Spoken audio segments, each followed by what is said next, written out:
बीडच्या परळी नगर परिषदेतील उपनगराध्यक्ष खैसर राजा खान यांचं उपनगराध्यक्ष आणि नगरसेवक पद रद्द करण्याची मागणी बीड जिल्हाधिकाऱ्यांना अर्जाद्वारे करण्यात आली आहे। नगर परिषद कार्यालयात आयोजित करण्यात आलेल्या तालुका एकात्मिक आरोग्य समितीच्या बैठकीला उपनगराध्यक्ष खैसर खान यांच्या जागी त्यांचे पती राजा खान पठाण हे बेकायदेशीरपणे खुर्चीत बसले असल्यानं अर्जात म्हणण्यात आलंय।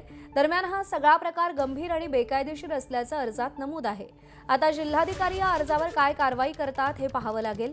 याआधी खैसर खान यांचे पती राजा खान हे नगर परिषद निवडणुकीनंतर काढलेल्या मिरवणुकीमध्ये नोटा उधळल्यानं वादात अडकले होते।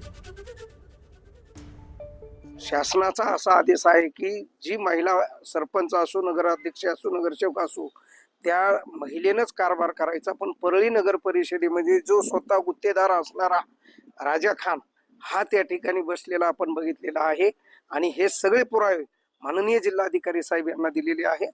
आज माननीय जिल्हाधिकारी साहेबांनी त्या ठिकाणी सगळं ऐकून घेतलं, रितसर बघितलं आणि कायदेशीर कारवाई करू अशा पद्धतीचं आश्वासन या ठिकाणी आम्हाला दिलेलं आहे।